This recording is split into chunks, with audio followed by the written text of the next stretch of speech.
Customer നമ്മളെ support ചെയ്തത് വളരെ എക്സ്ട്രീം ലെവലിൽ തന്നെയായിരുന്നു. പിന്നെ അതിൽ അഡ്വാൻറ്റേജ് കൊളംബിയ ലാബ് എന്ന് പറഞ്ഞ കമ്പനിയുടെ ഒരു അഡ്വാൻറ്റേജ് എന്താണെന്ന് വെച്ചിട്ടുണ്ടെങ്കിൽ ഞാൻ കസ്റ്റമറോടും പറഞ്ഞൊരു കാര്യം അത് തന്നെയാണ്.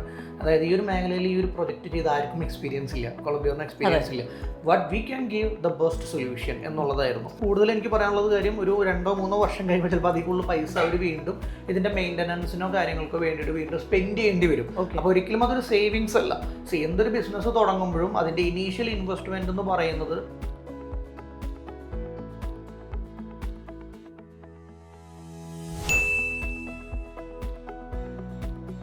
നമസ്കാരം, കൊളംബിയ ലാബ് പ്രൈവറ്റ് ലിമിറ്റഡ് പോഡ്കാസ്റ്റിലേക്ക് എല്ലാവർക്കും സ്വാഗതം. നമ്മൾ ആദ്യമായിട്ടാണ് ഒരു പോഡ്കാസ്റ്റ് എന്നുള്ള രീതിയിലൊരു എപ്പിസോഡ് തുടങ്ങുന്നത്. അപ്പോൾ ഇന്നത്തെ പോഡ്കാസ്റ്റിൽ നമ്മുടെ ഒപ്പം ഉള്ളത് കൊളംബിയ ലാബിൻ്റെ ഡയറക്ടർ മിസ്റ്റർ ലിജു ജോർജ് ആണ്. Welcome sir.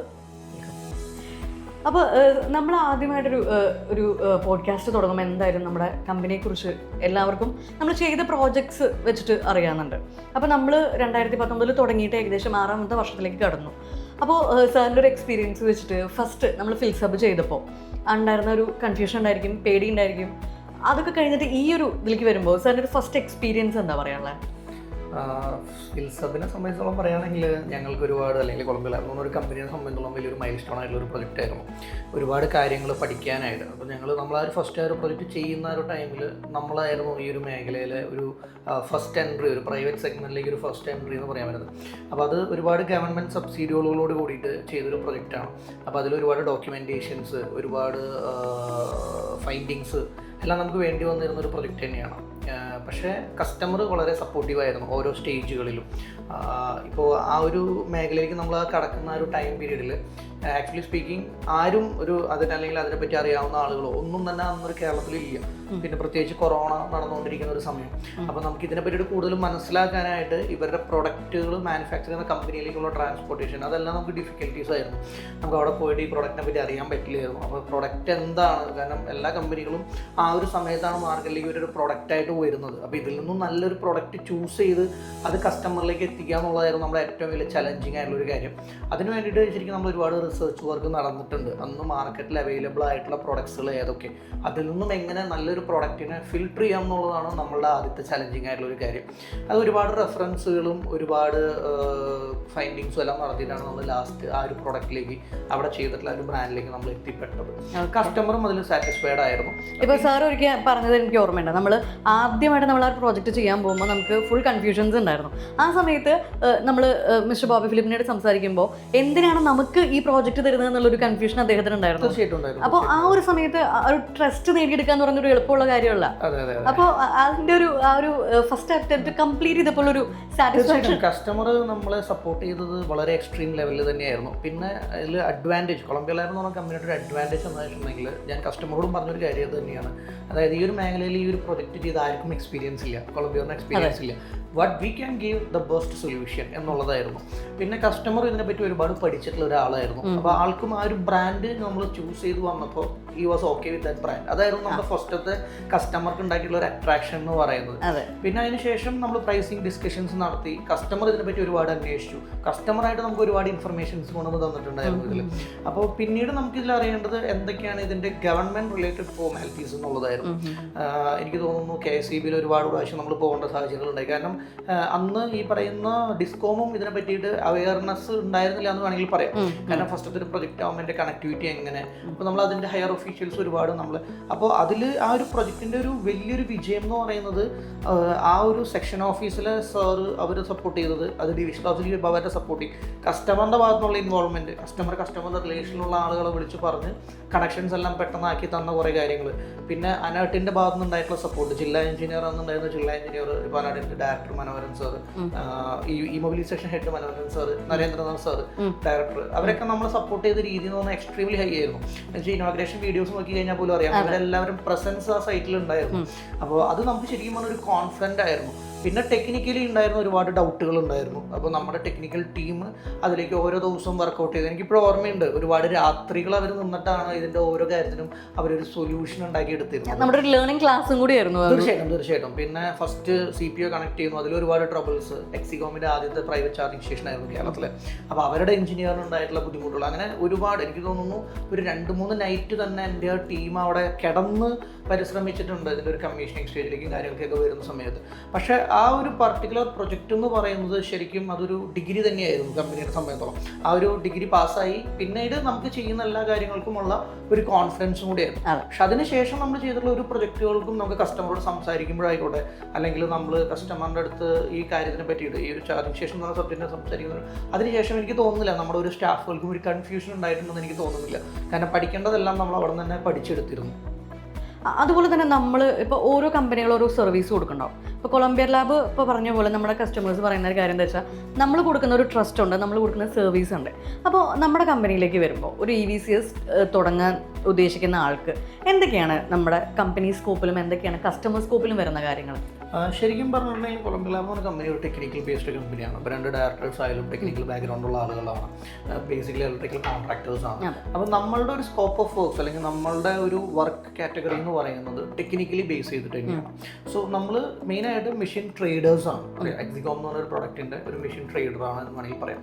ഇപ്പോൾ റീസെൻ്റ്ലി നമ്മളൊരു പുതിയ ബ്രാൻഡ് കൂടി ആഡ് ഓൺ ചെയ്തിട്ടുണ്ട്. അപ്പോൾ നമ്മളെ സംബന്ധിച്ചിടത്തോളം നമ്മൾ ചെയ്യുന്ന ആ ഒരു പർട്ടിക്കുലർ ആയിട്ടുള്ള നമ്മുടെ ബിസിനസ് ഓഫ് അല്ലെങ്കിൽ ആ പോയിന്റ് ഓഫ് ബിസിനസ് എന്ന് പറയുന്നത് എപ്പോഴും ടെക്നിക്കലി ബേസ്ഡ് ആണ്.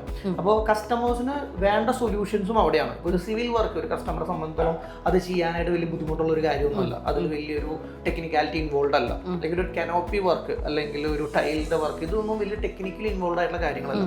കസ്റ്റമേഴ്സിന് എപ്പോഴും അവെയർ അല്ലാത്തതും കസ്റ്റമേഴ്സിന് വേണ്ട സപ്പോർട്ട് വേണ്ട ആ ഒരു റീജിയൻ അല്ലെങ്കിൽ ആ ഒരു മേഖല എന്ന് പറയുന്നത് എപ്പോഴും ടെക്നിക്കലി ഇൻവോൾവ് ആണ്. മെഷീൻ കൺട്രോൾ പാനൽ, കേബിളിങ്, എർത്തിങ്സ്, അങ്ങനത്തെ കാര്യങ്ങളാണ് കസ്റ്റമർക്ക് കുറച്ചും കൂടി കൺഫ്യൂസ്ഡ് അല്ലെങ്കിൽ അവയർനെസ് ഉള്ളത്. അപ്പോൾ കൊളംബിയ ലാബ് എന്ന് പറഞ്ഞ കമ്പനി അതിലേക്കാണ് കൂടുതൽ കോൺസെൻട്രേറ്റ് ചെയ്തിരിക്കുന്നത്.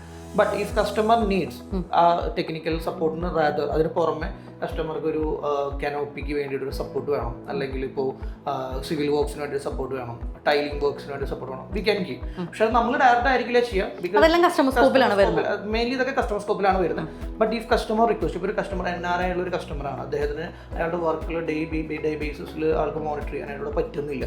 So he need A entire solution, we can provide that. But നമ്മുടെ കമ്പനി എന്ന് പറയുന്നത് always concentrating on technical cell. അപ്പോൾ ആ ഒരു മേഖലയിലാണ് നമ്മൾ കോൺസെൻട്രേറ്റ് ചെയ്തിരിക്കുന്നത്. But if customer needs A complete solution, ഒരു turnkey സൊല്യൂഷൻ വേണമെന്നുണ്ടെങ്കിൽ we can provide that also. അപ്പോൾ അങ്ങനെ വരുന്ന സമയത്ത് ചില ഇപ്പോൾ സാറ് പറഞ്ഞു ഒരു കനോപ്പിയുടെ കാര്യം പറഞ്ഞു. അപ്പോൾ അങ്ങനെ വരുമ്പോൾ ചില ആൾക്കാർ കമ്പനികൾ അല്ലെങ്കിൽ ചില ആൾക്കാർ പറയുന്നുണ്ട്, ഞങ്ങൾ ഇങ്ങനെയുള്ള കാര്യങ്ങൾ ഒഴിച്ചിട്ട് ഇപ്പോൾ KCBയുടെ കാര്യങ്ങളായ സാങ്ഷൻ ആയിക്കോട്ടെ, ഫീസിബിലിറ്റി ആയിക്കോട്ടെ, അല്ലെങ്കിൽ കനോപ്പി ആയിക്കോട്ടെ, ഈ കാര്യങ്ങൾ ഒഴിച്ച് ഞങ്ങളൊരു ഫിക്സഡ് പ്രൈസ് നമ്മൾ പറയുന്നുണ്ട്. അപ്പോൾ നമ്മൾ മാനുഫാക്ചേഴ്സ് അല്ല, നമ്മൾ ഡിസ്ട്രിബ്യൂട്ടേഴ്സ് ആണ്. അങ്ങനെ വരുന്ന സമയത്ത് നമ്മൾ ഒരു ഫിക്സഡ് പ്രൈസ് നമ്മുടെ എല്ലാ കസ്റ്റമേഴ്സിനും നമുക്കൊരു ഫിക്സഡ് പ്രൈസ് പറയാൻ പറ്റുമോ? ഇല്ല, ഡിപ്പെൻസ് ഓൺ ദ ലൊക്കേഷൻ എപ്പോഴും മാറിക്കൊണ്ടിരിക്കും. അതിൽ കൺട്രോൾ പാനൽ ഇരിക്കുന്ന ലൊക്കേഷനിൽ നിന്ന് ചാർജർ ഇരിക്കുന്ന ലൊക്കേഷനിലുള്ള ഡിസ്റ്റൻസ് വളരെ ഇമ്പോർട്ടൻ്റ് ആണ്. ട്രാൻസ്ഫോമറിൽ നിന്നും ചാർജർ ഇരിക്കുന്ന ലൊക്കേഷനിലേക്ക് കൺട്രോൾ പാനൽ ഇരിക്കുന്ന ഡിസ്റ്റൻസ് അത് വളരെ ഇമ്പോർട്ടൻ്റ് ആണ്. പക്ഷേ ഓഫ്കോഴ്സ് നമുക്കൊരു അപ്രോക്സിമേറ്റ് പ്രൈസിങ് എപ്പോഴും നമുക്ക് കസ്റ്റമേഴ്സിന് പറയാൻ പറ്റും. ഇത് എവിടെ ഇരുന്നാലും മെഷീൻ്റെ പ്രൈസ് എന്ന് പറയുന്നത് സെയിം തന്നെയാണ്, മാറുന്നില്ല അല്ലേ. മെഷീൻ പ്രൈസ് എന്ന് പറയുന്നത് ഒരു ഫിക്സഡ് ആയിട്ടുള്ളൊരു ഐറ്റം ആണ്, അതിനൊരു ഫിക്സഡ് എമൗണ്ട് ആയിരിക്കും. കൺട്രോൾ പാനൽ എവിടെ ഇരുന്ന് കഴിഞ്ഞാലും അല്ലെങ്കിൽ MSB പാനൽ എന്നൊക്കെ വിളിക്കുന്ന ആ ഒരു ഐറ്റം അത് എവിടെ ഇരുന്നാലും അതിന്റെ പ്രൈസ് എന്ന് പറയുന്നത് ഫിക്സഡ് തന്നെയായിരിക്കും അല്ലെ. Meters, meter and metering panels, ഇതൊക്കെ ഫിക്സഡ് ഐറ്റംസ് ആണ്. സോ എപ്പോഴും വേരിയബിൾ ആയിട്ടുള്ള കാര്യങ്ങൾ എന്ന് പറയുന്നത് കേബിൾസിന്റെ ലെങ്ത് ആയിരിക്കും. അപ്പോൾ കേബിൾസിന്റെ ലെങ്ത് വേരി ചെയ്യുന്ന സമയത്ത് ചിലപ്പോൾ നമ്മളൊരു ഷോർട്ട് ഡിസ്റ്റൻസിലുള്ള അതേ കപ്പാസിറ്റിയുടെ കേബിൾ ആയിരിക്കത്തില്ല ഡിസ്റ്റൻസ് കൂടുമ്പോൾ നമ്മൾ ഇടുന്നത്, കാരണം അതിന്റെ വോൾട്ടേജ് ഡ്രോപ്സും കാര്യങ്ങളെല്ലാം വരും. അപ്പോൾ അതിനനുസരിച്ച് നമ്മൾ കാൽക്കുലേഷൻ റിവൈസ് ചെയ്യും. അപ്പോൾ അതിനനുസരിച്ച് ചിലപ്പോൾ സൈസ് ഓഫ് കേബിൾസ് കൂടാം. സൈസ് ഓഫ് കേബിൾ കൂടുമ്പോൾ തന്നെ പ്രൈസിംഗിൽ ഡിഫറൻസ് വരും. അപ്പോൾ ഇത്തരം കാര്യങ്ങളിലാണ് ശരിക്കും മെയിനായിട്ട് ഒരു പ്രൈസ് ഡിഫറൻസ് കസ്റ്റമേഴ്സിന് ഫീൽ ചെയ്യത്തുള്ളൂ. ബാക്കി ബാലൻസ് നമ്മുടെ സമയത്തോളം മെഷീൻ്റെ പ്രൈസിങ്, കൺട്രോൾ പാനലിൻ്റെ പ്രൈസിങ്, മീറ്ററിംഗ് പാനലിൻ്റെ പ്രൈസിങ്, ഇതെല്ലാം ഫിക്സഡ് ആണ്. അതെ, അങ്ങനെ വരുമ്പോൾ ഞാനിപ്പോൾ ഒരു സംശയം ചോദിക്കുകയാണെങ്കിൽ, ഇപ്പോൾ ഒരു 60 കിലോട്ട് വെച്ചു, 60 കിലോട്ട് നമ്മൾ വയ്ക്കുന്നത് ഡ്യുവൽ ഗൺ ആണ്. അപ്പോൾ ഒബ്വിയസ്ലി മിനിമം 2 വണ്ടികളെങ്കിലും വന്ന് ചാർജ് ചെയ്യാൻ പാകത്തിലാണ്, അതിനൊരു റേറ്റ്. പക്ഷേ അതേ സമയത്ത് ഒരു 30 കിലോവാട്ട് മാത്രമാണ് ഒരു സൈക്കിൾ വെക്കുന്നത് വെച്ചാൽ അതും ഡ്യുവൽ ഗൺ ആണെങ്കിൽ ഇതിന് രണ്ടിനും ഉള്ളൊരു പ്രൈസിൻ്റെ ഒരു വാരിയേഷൻ ഉണ്ടാവുമല്ലോ. ഇപ്പോൾ 60 കിലോവാട്ട് തന്നെ ചിലപ്പോൾ ചില സ്ഥലങ്ങളിൽ ഒരു 4 വണ്ടി പാർക്ക് ചെയ്യാൻ ചില സ്ഥലത്ത് 2 വണ്ടി. അപ്പോൾ അങ്ങനെ വരുമ്പോൾ എത്രത്തോളം അതിൽ ഡിഫറൻസ് വരുന്നത്? അതിൽ ശരിക്കും അതിൻ്റെ ഒരു ആസ്പെക്ട്സിൽ ടെക്നിക്കലി യാതൊരു വിധമുള്ള ഡിഫറൻസും വരുന്നില്ല. മെഷീൻ്റെ പ്രൈസ് ഈ പറയുന്ന പോലെ 2 ഫാക്ടറിലും കോമൺ തന്നെയാണ്. അവിടെ പ്രൈസ് ഡിഫറൻസ് വരുന്ന കാറ്റഗറീസ് എന്ന് പറയുന്നത് ചിലപ്പോൾ കേബിളിൻ്റെ ലെങ്ത്തിൽ കുറച്ച് വേരിയേഷൻസ് വരാം. ബിക്കോസ് ഈ സൈസ് കുറച്ച് വലുതായി വരുമ്പോൾ ചിലപ്പോൾ ലൊക്കേഷൻ ഓഫ് ചാർജർ ചേഞ്ച് വരാം. അപ്പോൾ പ്രൈസിങ് എന്ന് പറയുന്ന കേബിൾസിൽ അതൊരു വേരിയിങ് ലെങ്ത് ആയിട്ടുള്ള ഒരു മെറ്റീരിയലാണ്. അപ്പോൾ അതിൽ ചിലപ്പോൾ ചേഞ്ചസ് വരാം, പ്രൈസിംഗിൽ വ്യത്യാസങ്ങൾ വരും. അതുപോലെ തന്നെ CBയിൽ കനോപ്പിയുടെ സൈസിംഗിൽ വേണമെങ്കിൽ വ്യത്യാസം വരാം. അപ്പോൾ അങ്ങനത്തെ ഒരു കാറ്റഗറിയിൽ മാത്രമാണ് ആ ഒരു പ്രൈസ് ഡിഫറൻസ് വരത്തുള്ളൂ. ഞാൻ വീണ്ടും പറയുന്നു, നമ്മുടെ കൺട്രോൾ പാനൽ ആയിക്കോട്ടെ അതുപോലെ മെഷീൻ ആയിക്കോട്ടെ, ഇതെല്ലാം ഒരു ഫിക്സ്ഡ് ഐറ്റംസ് ആണ്, അല്ലെങ്കിൽ വേരിയബിൾ അല്ലാത്ത ഐറ്റംസ് ആണ്. സോ അതിൻ്റെ റേറ്റ് റിമെയിൻ സെയിം തന്നെയായിരിക്കും, അതിൽ മാറ്റങ്ങളൊന്നും വരേണ്ട കാര്യങ്ങളില്ല. ഒപ്പം തന്നെ ഇപ്പോൾ ചിലതിൽ നമ്മൾ നമ്മുടെ സ്റ്റേഷൻസിൽ പ്രത്യേകിച്ച് നമ്മൾ ചെന്ന് നോക്കുകയാണെങ്കിൽ എല്ലാത്തിലും ഒരുവിധം കനോപ്പി ഉണ്ട്. അപ്പോൾ ചില ആൾക്കാർ ഇപ്പോൾ ചോദിക്കുകയാണ്, കനോപ്പി നിർബന്ധമാണോ? കനോപ്പി ഇല്ലെങ്കിലും ഒരു സ്റ്റേഷൻ നമുക്ക് മെയിൻറ്റെയിൻ ചെയ്ത് കൊണ്ടുപോകാൻ പറ്റില്ലേ? പിന്നെ എന്തുകൊണ്ടാണ് നമ്മൾ കനോപ്പി വേണം നിർബന്ധം പിടിക്കണം? ശരിക്കും കനോപ്പി വേണമോ എന്നുള്ളത് കസ്റ്റമറുടെ ചോയ്സാണ്, വേണോ വേണ്ടോ എന്നുള്ളത് കസ്റ്റമറുടെ ചോയ്സാണ്. ഇപ്പോൾ ഈ മെഷീൻസ് എല്ലാം വിത്തൗട്ട് കനോപ്പി ക്യാപ്പബിൾ ആണോ എന്ന് ചോദിച്ചു കഴിഞ്ഞാൽ കമ്പനീസിന്റെ റിപ്ലൈ വിൽ ബി യെസ് എന്നായിരിക്കും, മാനുഫാക്ചറിന്റെ റിപ്ലൈ എപ്പോഴും യെസ് എന്നുള്ളതായിരിക്കും. പക്ഷെ നമ്മൾ എപ്പോഴും ഇതിൽ ശ്രദ്ധിക്കേണ്ട ഒരു കാര്യം എന്ന് പറയുന്നത്, നമ്മളൊരു മെഷീൻ പർച്ചേസ് ചെയ്തിരിക്കുന്നത് it's not for a short time, ഇതൊരു ലോങ് ടൈം പെർഫോമൻസ് നമ്മൾ പർച്ചേസ് ചെയ്തിരിക്കുന്നത് അല്ലേ. അപ്പൊ കേരളത്തിന്റെ ഒരു സിനാരിയോ നമ്മൾ എടുക്കുന്ന സമയത്ത് കേരളത്തിന്റെ ചൂടുകാലം സമ്മർ സീസൺ എന്ന് പറയുന്നത് കുറച്ച് വൈഡാണ്. പിന്നെ കേരളത്തിൽ പൊതുവേ ടെമ്പറേച്ചർ, കേരളത്തിൽ തന്നെ പല ടെമ്പറേച്ചറിലും വർക്ക് ചെയ്യുന്ന സ്ഥലങ്ങളുണ്ട്. പാലക്കാട് ടെമ്പറേച്ചർ ആയിരിക്കില്ല ഇടുക്കിയിൽ വരുന്നത്, പാലക്കാടത്തെ കാലാവസ്ഥ ആയിരിക്കില്ല ഇടുക്കിയിൽ ഉണ്ടാവുന്ന കാലാവസ്ഥ. അപ്പൊ ഓരോ കാലാവസ്ഥയ്ക്ക് അനുസരിച്ചിട്ടും ടെമ്പറേച്ചർ ഡിഫറൻസ് ഉണ്ട്. വളരെയധികം മെഷീൻ ഇമ്പാക്ട് ചെയ്യുന്ന ഒരു കാര്യമാണ് ടെമ്പറേച്ചറും ഡസ്റ്റും എന്ന് പറയുന്നത്. അപ്പോൾ നമ്മളൊരു നല്ലൊരു കനോപ്പി ചെയ്തിട്ട് കഴിഞ്ഞിട്ടുണ്ടെങ്കിൽ, അല്ലെങ്കിൽ നല്ലൊരു ഷെയ്ഡ് കസ്റ്റമർ ഈ പറയുന്ന മെഷീന് പ്രൊവൈഡ് ചെയ്യാൻ സാധിച്ചിട്ടുണ്ടെങ്കിൽ, ശരിക്കും അതൊരു പരിധി വരെ നമുക്ക് മെഷീൻ്റെ ഒരു ഡൗൺ ടൈം നമുക്ക് കുറയ്ക്കാൻ പറ്റും എന്നുള്ളത് സത്യസന്ധമായിട്ടുള്ള ഒരു കാര്യം തന്നെയാണ്. അത് ഏത് മെഷീൻസ് ആണെങ്കിലും, കാരണം IP55 മേലെ റേറ്റിംഗിലുള്ള ഒരു മെഷീൻസും ചാർജിങ് ശേഷം സെഗ്മെന്റ്സിൽ ഇന്ന് ഇന്ത്യയിൽ അവൈലബിൾ അല്ല. ഓക്കെ, അല്ലെങ്കിൽ പിന്നെ ലിക്വിഡ് കൂളിംഗ് മെഷീൻസിലേക്കൊക്കെ വരണം, higher end capacity liquid cooling മെഷീൻസിലേക്കൊക്കെ വരണം.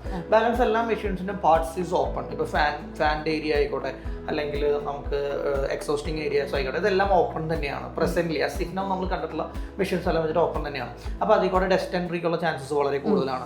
പിന്നെ ഈ പറയുന്ന പോലെ ഇപ്പോൾ പാലക്കാട് ഏരിയയിൽ നമ്മൾ എപ്പോഴും കണ്ടിട്ടുള്ള ഒരു കാര്യമാണ്, ഫാൻ ചിലപ്പോൾ നമ്മുടെ റണ്ണിങ് കഴിഞ്ഞ് പോയി കഴിഞ്ഞാൽ ഫാൻ ചിലപ്പോൾ കണ്ടിന്യൂസ്ലി കുറച്ച് നേരം കൂടി റൺ ചെയ്യും, കാരണം മെഷീൻ്റെ ടെമ്പറേച്ചർ കൂൾ ഓഫ് ചെയ്യാനായിട്ടുള്ള ഒരു കാര്യമാണ്. അപ്പോൾ അത് ഓരോ ഏരിയനെ ഡിപ്പെൻഡൻ്റ് ആണ്. അപ്പോൾ എപ്പോഴും ശരിക്കും കേരളത്തിലൊരു സിനാരിയോ പ്രകാരം, കേരളത്തിൻ്റെ ഒരു കാലാവസ്ഥ ഇത് വെച്ചിട്ട് ശരിക്കും കനോപ്പി ചെയ്യുന്നത് തന്നെയാണ് മെഷീൻ ലൈഫിനെ എഫക്റ്റ് ചെയ്യുന്നത്. എന്ന് വിചാരിച്ച് മെഷീൻ കനോപ്പി ചെയ്യണമോ എന്ന് ചോദിച്ചു കഴിഞ്ഞാൽ ചെയ്യണ്ട എന്നും പറയാം, നിർബന്ധമില്ല എന്ന് വേണമെങ്കിൽ പറയാം. പക്ഷേ ഇതിൽ ഒരുപാട്, ഇപ്പം നാളെ ഒരു വാറണ്ടി ആസ്പെക്ട്സ് വന്നു. എപ്പോഴും എല്ലാ കമ്പനീസും, ഇപ്പം നമ്മളായാലും എല്ലാ കമ്പനീസും പറയുന്ന ഒരു കാര്യം, warranty is not giving by us. നമ്മളല്ല വാറണ്ടി കൊടുക്കുന്നത്, മാനുഫാക്ചറാണ് വാറണ്ടി കൊടുക്കുന്നത്.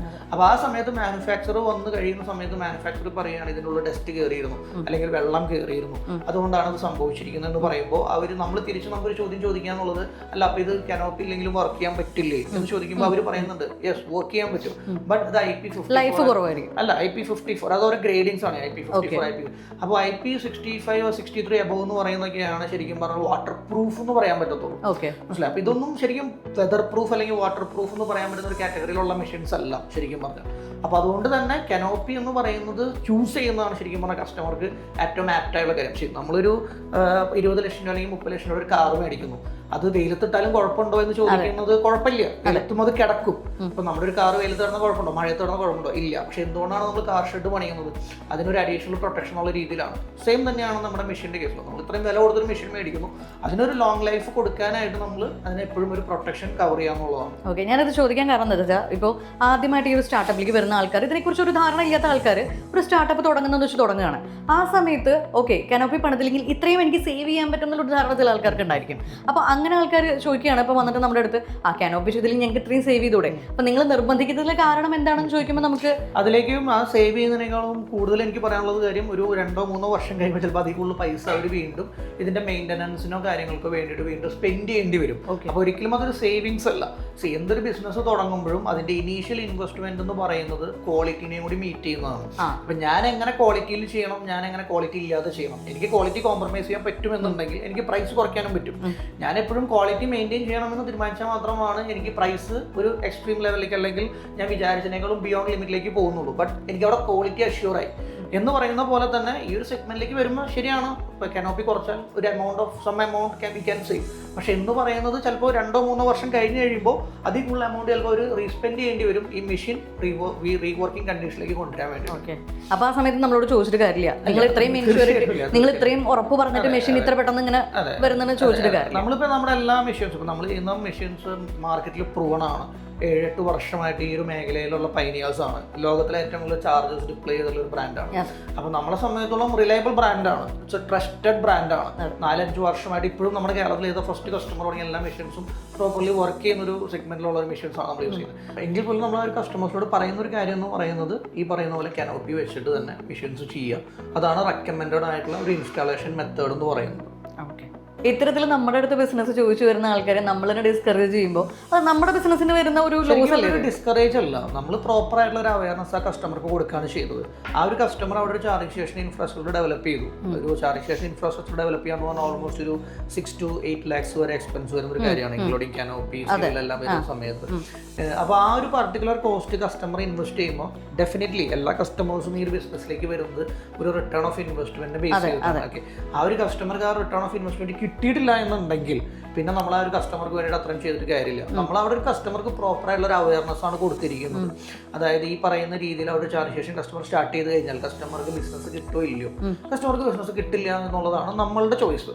ഇനിയും അതിന് മേലെ കസ്റ്റമേഴ്സിന് ചെയ്യണമെന്നുണ്ടെങ്കിൽ നമ്മൾ okay, we are ready to do that. പക്ഷെ നമ്മൾ അവിടെ കസ്റ്റമറെ പ്രോപ്പർ ആയിട്ട് എഡ്യൂക്കേറ്റ് ചെയ്യേണ്ട കാര്യങ്ങൾ, കസ്റ്റമറുടെ അടുത്ത് കമ്മ്യൂണിക്കേറ്റ് ചെയ്യണമെങ്കിൽ നമ്മൾ പ്രോപ്പർലി കമ്മ്യൂണിക്കേറ്റ് ചെയ്തു. ഈ ഒരു കസ്റ്റമറുടെ ബിസിനസ് അവിടെ ചിലപ്പോൾ നമുക്ക് നഷ്ടപ്പെട്ടിട്ടുണ്ടാവാം. പക്ഷെ നാളെ ഒരു കസ്റ്റമർക്ക് എവിടെയെങ്കിലും ഒരു നല്ലൊരു ലൊക്കേഷൻ ഫൈൻഡ് ഔട്ട് ചെയ്യണം, അല്ലെങ്കിൽ നല്ല സുഹൃത്തുക്കൾക്കോ അല്ലെങ്കിൽ ആളുടെ ഒരു സർക്കുലറിലുള്ള ആളുകൾക്കോ ആരെങ്കിലും, അഫ്കോഴ്സ് ആൾക്കൊരു വലിയൊരു കോൺടാക്ട് സ്പെയർ ഉണ്ടോ, അദ്ദേഹം തന്നെ നമ്മളെ പല സ്ഥലങ്ങളിൽ പ്രിഫർ ചെയ്യുന്നുണ്ട്. അതാണ് അതിൻ്റെ ഒരു ഫാക്ട് എന്ന് പറയുന്നത്. അപ്പോൾ നമ്മളെ സംബന്ധിച്ചിടത്തോളം എല്ലാവർക്കും ചാർജ് രജിസ്ട്രേഷൻ ചെയ്യാൻ പറ്റില്ല എന്നുള്ളത് തന്നെയാണ് എൻ്റെ പേഴ്സണൽ ആയിട്ടുള്ള ഒരു ഉത്തരം. എല്ലാ സ്ഥലങ്ങളും ചാർജ് രജിസ്ട്രേഷൻ ആപ്റ്റ് ആണോ? അല്ല, എല്ലാ സ്ഥലങ്ങളും ചാർജ് രജിസ്ട്രേഷൻ ആപ്റ്റ് അല്ല. ചാർജ് രജിസ്ട്രേഷൻ ആപ്റ്റ് ആയിട്ടുള്ള സ്ഥലങ്ങളുണ്ട്, അവിടെ ചാർജ് രജിസ്ട്രേഷൻ സ്റ്റാർട്ട് ചെയ്യാം. അതേ നമുക്കൊരു റിട്ടേൺ ഓഫ് ഇൻവെസ്റ്റ്മെന്റ് കൊണ്ടുവന്ന് തരുള്ളൂ. നമ്മുടെ കസ്റ്റമേഴ്സിനെ നമ്മൾ ഒരു ചീറ്റ് ചെയ്യാത്ത രീതിയിൽ നമ്മൾ തീർച്ചയായും നോർമലി കൊണ്ടുപോകുന്ന നമ്മൾ ഇതിപ്പോൾ എനിക്ക് തോന്നുന്നു നമ്മുടെ ഒരു ഹിസ്റ്ററി എടുത്തു കഴിഞ്ഞിട്ടുണ്ടെങ്കിൽ നമുക്ക് വന്നിട്ടുള്ളതിൽ ഒരു 15 to 20% കസ്റ്റമേഴ്സിനെ നമ്മൾ ഒഴിവാക്കി വിട്ടിട്ടുണ്ടെന്ന് വേണമെങ്കിൽ പറയാം. തീർച്ചയായിട്ടും നമ്മൾ വേണ്ട എന്ന് പറഞ്ഞിട്ട് നമ്മുടെ സെയിൽസ് ടീം പോയി സൈറ്റ് സർവേ നടത്തി ആ ഒരു ലൊക്കേഷൻ ആപ്റ്റ് അല്ല എന്ന് പറഞ്ഞ് നമ്മൾ ഒഴിവാക്കി കളഞ്ഞിട്ടുള്ള കസ്റ്റമേഴ്സ് ഉണ്ട്. അതേ കസ്റ്റമേഴ്സ് തന്നെ പിന്നീട് ഇവിടെ വന്ന് വേറെ സ്ഥലം കണ്ടുപിടിച്ച് നമ്മുടെ അടുത്ത് ഇൻവെസ്റ്റ് ചെയ്യാൻ വേണ്ടി വന്നിട്ടുള്ള കസ്റ്റമേഴ്സ് ഉണ്ട്, അല്ലെങ്കിൽ അവരുടെ കോൺടാക്ട്സ് പറയും നമുക്ക് ഓർഡർ തന്നിട്ടുള്ള കസ്റ്റമേഴ്സ് ഉണ്ട്. സോ അവിടെ ഒരു ട്രാൻസാക്ഷൻ തുടങ്ങിയതുകൊണ്ട് കസ്റ്റമർക്ക് ബെനിഫിറ്റ് ഇല്ല എന്നുണ്ടെങ്കിൽ ഓഫ്കോഴ്സ് നമ്മൾ പിന്നെ അത് പ്രൊമോട്ട് ചെയ്യുന്നതിൽ യാതൊരു വിധത്തിലുള്ള അർത്ഥമില്ല. ഒപ്പം ഇപ്പോൾ സാറ് പറഞ്ഞു നമുക്ക് ഇങ്ങനെയുള്ള കാര്യങ്ങളൊക്കെയാണ് സൈറ്റ് നോക്കുമ്പോൾ നമ്മൾ ശ്രദ്ധിക്കേണ്ട കാര്യങ്ങളാണ്. അതുപോലെ തന്നെ ആദ്യമായിട്ടൊരു ഒരു സെറ്റപ്പ് തുടങ്ങുമ്പോൾ ഓരോ ഡിപ്പാർട്ട്മെൻറ്റിൽ നിന്ന് നമ്മൾ അനുമതി മേടിക്കേണ്ട കാര്യമുണ്ടല്ലോ. അപ്പോൾ അങ്ങനെയുള്ള കാര്യങ്ങൾ എങ്ങനെയാണ് അതിൻ്റെ ഒരു പ്രൊസീജിയർ എന്ന് പറയുന്നത്? എത്രത്തോളം കൊളംബിയ ലാബ് അതിനൊരു ഹെൽപ്പ്, ഒരു അസിസ്റ്റൻസ് കൊടുക്കും? ശരിക്കും നമ്മുടെ ഏറ്റവും സെറ്റ് കസ്റ്റമേഴ്സിന് നമ്മൾ തന്നെയാണ് അതിൻ്റെ ഒരു അവയർനെസ്സും കാര്യങ്ങളും എല്ലാം കൊടുത്തുകൊണ്ടിരിക്കുന്നത്. നമ്മൾ തന്നെയാണ് അതിൻ്റെ ടെക്നിക്കൽ ഡോക്യുമെൻറ്റ്സ് എല്ലാം സപ്പോർട്ട് കസ്റ്റമർക്ക് കൊടുത്തുകൊണ്ടിരിക്കുന്നത്. ഇതിൽ കസ്റ്റമർ ശ്രദ്ധിക്കേണ്ട ഒരു കാര്യം എന്ന് പറഞ്ഞിട്ടുണ്ടെങ്കിൽ നമുക്ക് ഏറ്റവും വലിയ ഒരു പവർ അവൈലബിലിറ്റി, അല്ലെങ്കിൽ ഈ ഒരു പർട്ടിക്കുലർ സ്റ്റേഷനിൽ ഈ ഒരു പർട്ടിക്കുലർ ചാർജർ ചെയ്യാനായിട്ട് വേണ്ടത് പവർ അവൈലബിലിറ്റിയാണ്.